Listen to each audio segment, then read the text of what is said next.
Bonjour à vous mes chers et bienvenue pour cette 15e rencontre autour des méditations sur les 22 arcanes du tarot et non la moindre puisque aujourd'hui nous sommes face à notre petit diable. Qu'est-ce que ça veut dire? Après avoir rencontré notre dimension angélique et incarné et comment dire, intégré notre dimension angélique avec la tempérance qui nous apprenait que nous étions mi-dieu, mi-homme, voilà que en 15 arrive le diable. Alors qu'est-ce que ça veut dire?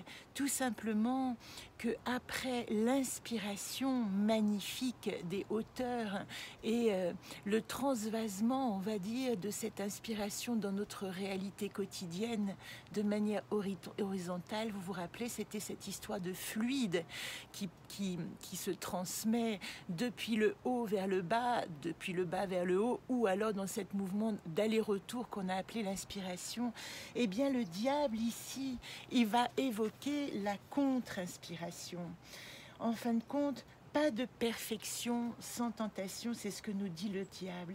Ici, plutôt que d'avoir peur de cet arcane, qui est pourtant extrêmement impressionnante, vous voyez qu'il a tous les attributs, il a des ailes, mais qui sont devenues des ailes de chauve-souris, ce regard un peu fou et qui louche, qui ne voit plus tout à fait bien les choses, ses organes sexuels mis à l'extérieur et pourtant dans un corps bleu, dans un corps spirituel, et ces deux petits personnages qui ne sont pas ses enfants, mais qui sont en fait les créateurs de cette créature. Nous sommes les créateurs de la créature en nous qui nous diabolise. Le diable ne vient pas de l'extérieur. Ce qu'il nous dit, cette carte, c'est que le diable naît de la volonté et de l'imagination, d'une imagination dévoyée ou d'une volonté déviée ou pervertie, si on doit utiliser des mots de bien et de mal.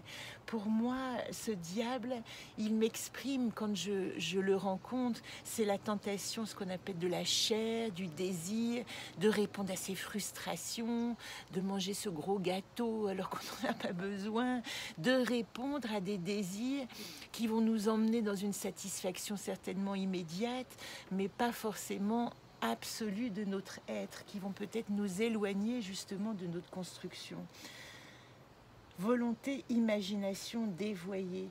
En fin de compte, si nous écoutons nos désirs, nos frustrations les plus basiques, nous allons devenir esclaves de nos créatures. Il y a une notion de combat dans le diable et il y a une notion aussi de hiérarchie. Pourquoi de hiérarchie ? Parce qu'on est obligé de partir du petit pour arriver au grand. On ne peut pas juste tout à coup avoir découvert qu'on est de dimension divine et se contenter de cette divinité en nous. Nous sommes obligés de faire l'expérience de ce qu'il y a de petit et de faire enfin après le choix de la conscience. Là, ce livre émet une notion qui me tient beaucoup à cœur et pour ceux qui me connaissent, vous savez que c'est plutôt ma démarche de ne jamais parler de ce qui ne va pas, mais plutôt d'essayer de comprendre où sont les solutions et d'aller vers ce qui peut nous permettre d'aller mieux. De même que quand je fais des séances, ce qui m'intéresse pas vraiment, c'est pas ce à quoi je m'intéresse, les difficultés et d'où l'on vient, mais plutôt là où on en est et quelle solution on aurait pour s'en sortir. Ça ne veut pas dire qu'il ne faut pas connaître d'où l'on vient, mais d'une certaine manière, les subjectiver, c'est-à-dire mettre le doigt sur nos problèmes, va leur donner une dimension d'entité, va les faire exister. Et c'est toujours ce que j'essaie de faire quand on discute. Ceux qui me connaissent le savent, hein, je ne vais jamais parler des bobos ou de la difficulté de l'enfant intérieur, mais plutôt essayer de ne pas diaboliser les expériences négatives. Il y a une phrase qui dit, si je la retrouve, quand nous sommes morts de peur, c'est le diable qui nous dit ça, nous avons créé une objectivation de nos propres pensées. C'est-à-dire qu'une difficulté en tant que sujet qui nous est arrivée, nous allons la mettre à une dimension d'entité, voire d'égrégore, d'une dimension globale qui fait que cette notion va surexister à notre identité. Tout à coup, le mal, la difficulté, les problèmes existent. Alors comment faire si nous avons créé cette entité diabolique de le monde est difficile, le monde est douloureux, l'État nous en veut, on nous harcèle, on nous force à nous vacciner, on veut nous faire mourir. Nous allons créer une entité réelle de désagrégation de l'existence, et je dirais même plutôt de désagrégation de toute espérance en nous. C'est pourquoi le diable nous dit que nous pouvons devenir créateurs de notre propre enfer, comme nous sommes créateurs de notre propre ciel. Chez Jung, on parlera d'entités parasites. Alors vous voyez, ces psychoses, par exemple, ces obsessions qui vont faire que la maladie va s'incarner dans notre corps aussi. C'est tout le sens du décodage biologique qui dit que nous allons créer une problématique qui va se cristalliser dans notre corps.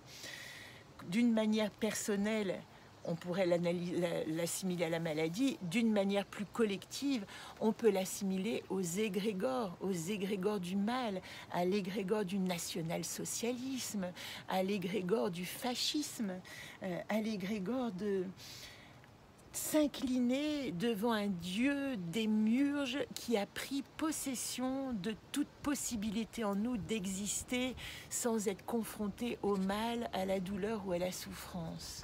Alors heureusement qu'il y a des solutions. La dernière phrase que je pourrais dire, j'ai pas très envie de m'étaler sur le diable et vous comprendrez pourquoi. Donc je me dirige aussitôt vers les solutions. La phrase clé, c'est « Qui sème le vent récolte la tempête ». Alors comment faire pour ne pas semer le vent? Eh bien cette volonté dont je vous parlais et cette imagination qui sont les deux piliers de notre libre arbitre, nous avons la nécessité de les mettre au service d'une transformation spirituelle, d'une transformation positive. Et il y a quand même une clé, parce que évidemment que dès qu'il y a tentation d'évoluer, de grandir et de croître, il y a forcément la confrontation à nos démons intérieurs. C'est de ça dont parle le diable. C'est que la tentation de Moïse dans le désert, la tentation du Christ, le diable est la séparation. La racine du diable, c'est la séparation. Or, notre objectif d'évolution, c'est l'unité, c'est de nous rassembler, c'est de devenir et de comprendre que nous sommes parcelles d'un tout. Et cette tentation du diable, elle va nous ramener à notre essence, on va plutôt dire à notre existence, à notre individualité, à notre subjectivité, en nous posant la question « Que fais-tu de ton identité et de ton individualité? Est-ce qu'elle est au service de la nécessité de répondre à tes frustrations et à tes désirs dans l'immédiat, ou est-ce qu'elle est au service d'une évolution globale? Pour qu'elle soit au service d'une évolution globale, bien en fin de compte, il n'y a qu'une solution, c'est de renoncer à l'identification au mal ou à ce qui est mal. Ces deux petites personnes, elles se sont identifiées à leur douleur, c'est notre yin et notre yang, hein, notre anima et notre animus, mais elles ne sont pas tenues en laisse, encore une fois, par le diable. C'est elles qui ont créé cette entité. Vous voyez qu'elle est spirituelle, mentale, elle est bleue, elle n'est pas de chair. La chair est ici. Et ici, c'est l'incarnation spirituelle des pensées négatives qui font que nous les avons tellement alimentées qu'elles finissent par donner naissance à cette force plus grande que nous qui nous empêche de nous libérer de notre esclavage mental. Alors la nécessité, c'est l'épreuve de foi d'une certaine manière, c'est un combat, mais un combat sans lutte.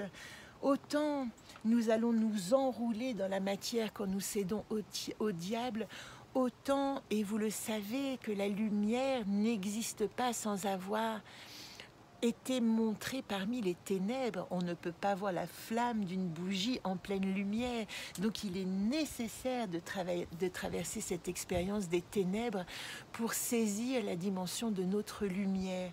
Et voilà toute l'explication magnifique du diable, c'est que quand nous rentrons dans nos ténèbres, si nous apercevons cette petite lumière, et vous voyez comme nous avons bien fait de rencontrer l'ermite avant nous, de rencontrer le chariot qui nous disait « obéis à des injonctions supérieures à la matière », etc.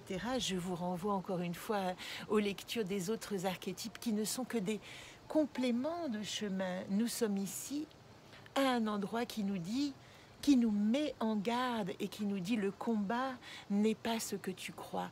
Le combat n'est pas contre les ténèbres. Le combat, c'est de rayonner et d'ouvrir une lumière dans les ténèbres. Il n'est pas question de disparition, mais il est une question ici d'irradiation. Je crois que je vous ai tout dit. Voilà l'épreuve de foi absolue que nous traversons après la transfiguration que nous avons vécue hier, l'illumination de savoir que nous sommes plus grands que nous-mêmes. Eh bien, cette grandeur projette des ombres qui sont à la mesure de notre grandeur.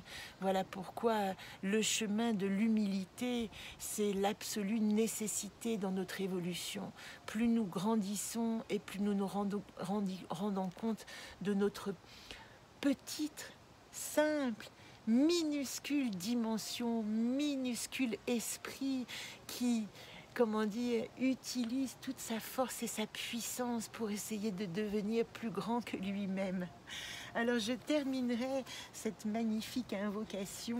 Je remercie le diable pour sa mise en garde contre toutes les démesures de l'ego. Et vous savez qu'il est accompagné par la lettre O et ozone dans le jeu. C'est l'une de mes cartes préférées du voyage immobile. Je précise qu'il m'en reste, j'ai retrouvé, je suis en train de faire les stocks avant l'exposition de demain, il m'en reste 6 exactement. Si vous avez envie d'acquérir ce jeu avec ces très belles illustrations, en tout cas très imagé. Ici le diable, tentation de l'ego, je suis le roi du monde. Il dit aussi, si tu crois que tu peux subjectiver le monde, c'est-à-dire en t'appropriant tout ce qui ne t'appartient pas, eh ben tu planes, tu es à l'ouest, tu te trompes de direction. Voilà ce que nous dit trivialement Ozone. Plutôt créer un océan de contes de fées et de merveilles que de partir au combat pour lutter contre des chimères, contre des peurs qui ont été incarnées dans cette matière. Et c'est tout à fait d'actualité dans cette période où on nous agite nos peurs les plus brutales de disparition, de non-émancipation, de privation de liberté. Vous voyez à quel point ces archétypes sont un chemin pour nous d'évolution. Et je le disais ce matin à une personne qui m'est chère, chaque archétype peut être lu à tout moment dans la mesure où il viendra exactement vous parler de ce dont vous avez besoin d'entendre. C'est pour ça que je ne suis en aucun cas inquiète de savoir le nombre de vues qui parcourent ma chaîne, parce que j'imagine que quand le regard se pose sur une information, c'est le juste moment et que du coup l'information passe. Alors, que nous dit le diable ? Je vais tirer simplement une carte d'accompagnement en espérant que je ne vais pas partir dans 18 cartes. Je vous donne rendez-vous dans la vidéo suivante pour le tirage. Je crois que c'est mieux, nous en sommes à 13 minutes. À tout de suite.